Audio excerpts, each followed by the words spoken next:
Did you enjoy Alice? Oh, very much. Yes. Alison, Yeah, you gave me them both. The ones you gave me, them illustrated by Tenniel. Oh, yes. I've still got those with me. Yes, these are, I think, undoubtedly the best. Illustrations, I mean. Yes. They were very much influenced by the author. He did illustrate it in an earlier version. He illustrated it himself in a picture for his sisters, a picture book for his sisters. And when it came to getting Tenniel to do it, he was rather like he felt that the drawing of the dodo was insufficient, saying that the best stuffed dodo you will find is in the such and such museum in Oxford, and you'll find that it has more feathers in its wings. And he was so meticulous in getting the illustrations as he wanted them, and that Tenniel, after the Alice books, refused to do any more work for him. Really? So that The Hunting of the Snark and his books Sylvia and Bruno were illustrated by different... Yes, I've got The Hunting of the Snark. Yeah. There's I've got two copies of it. One illustrated by, I forget who it was, the contemporary of Dodson, which I think are the best. But they're also illustrated much later by the writer who wrote Gormenghast. Peake. Yes. Peake. Yes. He illustrated it too, quite interestingly. I wonder if these books are still read nowadays. Did children read Alice in Wonderland? I'm sure they do. It has been illustrated quite differently, and I think brings people back less successfully. Getting how good the illustrations are.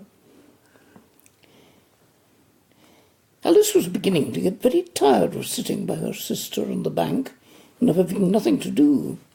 Once or twice she had peeped into the book her sister was reading, but it had no pictures or conversations in it. And what is the use of a book, thought Alice, without pictures or conversations? So she was considering in her own mind, as well as she could, for the hot day made her feel very sleepy and stupid, whether the pleasure of making a daisy chain would be worth the trouble of getting up and picking the daisies, when suddenly a white rabbit with pink eyes ran close by her. There was nothing so very remarkable in that, nor did Alice think it so very much out of the way to hear the rabbit say to itself, oh dear, I shall be too late." When she thought it over afterwards, it occurred to her that she ought to have wondered at this, but at the time it seemed all quite natural. But when the rabbit actually took a watch out of its waistcoat pocket and looked at it and then hurried on, Alice started to her feet, for it flashed across her mind that she had never before seen a rabbit with either a waistcoat pocket or a watch to take out of it. And burning with curiosity, she ran across the field after it, and was just in time to see it pop down a large rabbit hole under the hedge.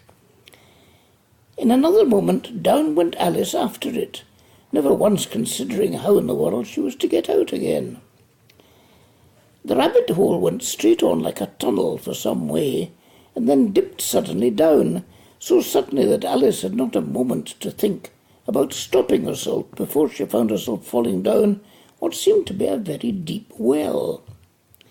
Either the well was very deep, or she fell very slowly, for she had plenty of time as she went down to look about her, and to wonder what was going to happen next. First she tried to look down and make out what she was coming to, but it was too dark to see anything. Then she looked at the sides of the well and noticed that they were filled with cupboards and bookshelves. Here and there she saw maps and pictures hung up on pegs. She took down a jar from one of the shelves as she passed. It was labelled orange marmalade, but to her great disappointment it was empty. She did not like to drop the jar for fear of killing somebody underneath, so managed to put it into one of the cupboards as she fell past it. Well, thought Alice to herself, after such a fall as this, I shall think nothing of tumbling downstairs. How brave they'll all think me at home. Why, I wouldn't say anything about it, even if I fell off the top of the house. Which was very likely true. Down, down, down. Would the fall never come to an end? I wonder how many miles I've fallen by this time, she said aloud. I must be getting somewhere near the centre of the earth. Let me see, that would be 4,000 miles down, I think. For you see, Alice had learned several things of this sort in her lessons in the schoolroom, and thought this was not a very good opportunity, and though this was not a very good opportunity for showing off her knowledge, as there was no one to listen to her, still it was good practice to say it over. Yes, that's about the right distance, but then I wonder what latitude or longitude I've got to. Alice had not the slightest idea what latitude or longitude either were, but she thought they were nice grand words to say.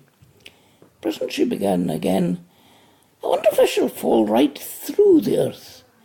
How funny it will seem to come out among the people that walk with their heads downward. The antipathies, I think. She was rather glad that no one was listening this time, for it didn't sound at all the right word. But I shall have to ask them what the name of the country is, you know. Please, Mum, is this New Zealand or Australia?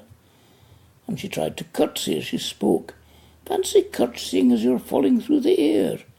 Do you think she could manage it? And what an ignorant little girl she'll think me for asking. No, it'll never do to ask. Perhaps I shall see it written up somewhere. Down, down, down. There was nothing else to do, so Alice soon began talking again. Dinah'll miss me very much tonight. I should think. Dinah was the cat. I hope they'll remember her saucer of milk at tea time. Dinah, my dear, I wish you were down here with me. There are no mice in the air, I'm afraid, but you might catch a bat, and that's very like a mouse, you know. But do cats eat bats, I wonder? And here Alice began to get rather sleepy, and went on saying to herself in a dreamy sort of way, do cats eat bats? Do cats eat bats? And sometimes, do bats eat cats? For you see, as she couldn't answer either question, it didn't much matter which way she put it. She felt that she was dozing off, and had just begun to dream that she was walking hand in hand with Dinah, and was saying to her very earnestly, Now, Dinah, tell me the truth. Did you ever eat a bat?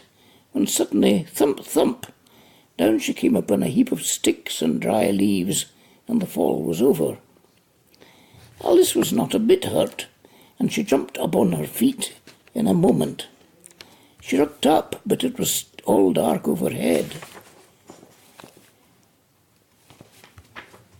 Before her was another long passage, and the white rabbit was still in sight, hurrying down it. There was not a moment to be lost. Away went Alice like the wind, and had just time to hear it say as it turned a corner, Oh, my ears and whiskers, how late it's getting. She was close behind it when she turned the corner, but the rabbit was no longer to be seen. She found herself in a long, low hall, which was lit by a row of lamps hanging from the roof.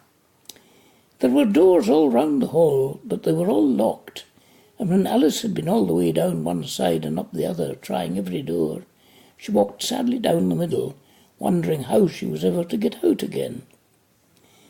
Suddenly she came upon a little three-legged table, all made of solid glass. There was nothing on it but a tiny golden key, and Alice's first idea was this might belong to one of the doors of the hall. But alas, either the locks were too large, or the key was too small. At any rate, it would not open any of them.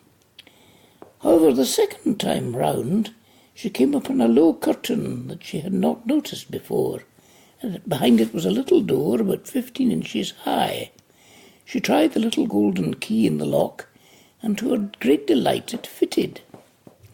Alice opened the door and found that it led into a small passage, not much larger than a rat-hole.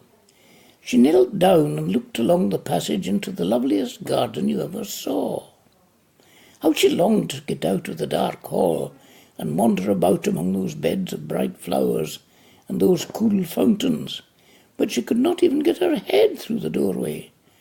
And even if my head would go through, thought poor Alice, it would be of very little use without my shoulders. Oh, how I wish I could shut up like a telescope. I think I could if I only knew how to begin.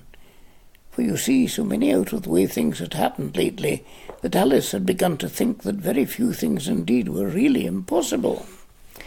There seemed to be no use in waiting by the little door, so she went back to the table, half hoping she might find another key on it, or at any rate a book of rules for shutting people up like telescopes. This time she found a little bottle on it, which certainly was not here before, said Alice, and tied round the neck of the bottle was a paper label with the words "Drink Me" beautifully printed on it in large letters. It was all very well to say "Drink me," but the wise little Alice was not going to do that in a hurry. "No, I'll look first," she said, "and see whether it's marked poison or not." For she had read several nice little stories about children who had got burnt and eaten up by wild beasts and other unpleasant things, all because they would not remember the simple rules that friends had taught them, such as that a red-hot poker will burn you if you hold it too long, and that if you cut your finger very deeply with a knife, it usually bleeds. And she had never forgotten that if you drink much from a bottle marked poison, it is almost certain to disagree with you sooner or later.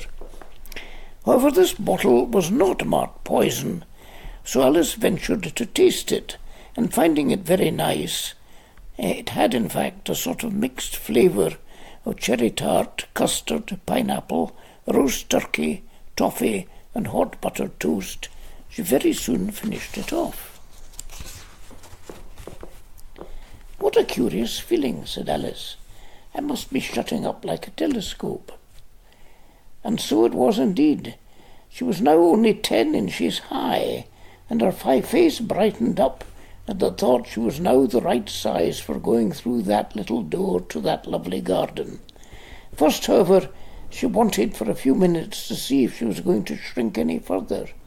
She felt a little nervous about this, for it might end, you know, said Alice to herself, in me going out altogether like a candle. I wonder what I should be like then. And she tried to fancy what the flame of a candle looks like after the candle is blown out, for she could not remember ever having seen such a thing.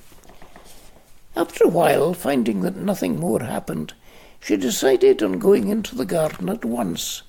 But alas for poor Alice! When she got to the door, she found she had forgotten the little golden key, and when she went back to the table for it, she found she could not possibly reach it. She could see it quite plainly through the glass, and she tried her best to climb up one of the legs of the table, but it was too slippery, and when she had tired herself out with trying, the poor little thing sat down and cried. "Come, there's no use in crying like that," said Alice to herself rather sharply. "I advise you to leave off this minute." She generally gave herself very good advice, though she very seldom followed it, and sometimes she scolded herself so severely as to bring tears into her eyes, and once she remembered trying to box her own ears for having cheated herself in a game of croquet she was playing against herself, for this curious child was very fond of pretending to be two people. "But it's no use now," thought poor Alice, "to pretend to be two people. Why, there's hardly enough of me left to make one respectable person." Soon her eyes fell on a little glass box that was lying under the table. She opened it and found in it a very small cake on which the words "Eat me" were beautifully marked in currants. "Well, I'll eat it," said Alice, "and if it makes me grow larger I can reach the key, and if it makes me grow smaller, I can creep under the door, so either way I'll get into the garden, and I don't care what happens." She ate a little bit and said anxiously to herself, "Which way? Which way?" holding her hand on top of her head to feel which way it was growing, and she was quite surprised to find that she remained the same size. To be sure, this is what generally happens when one eats cake, but Alice had got so much into the way of expecting nothing but out-of-the-way things to happen that it seemed quite dull and stupid for life to go on in the common way. So she set to work and very soon finished off the cake.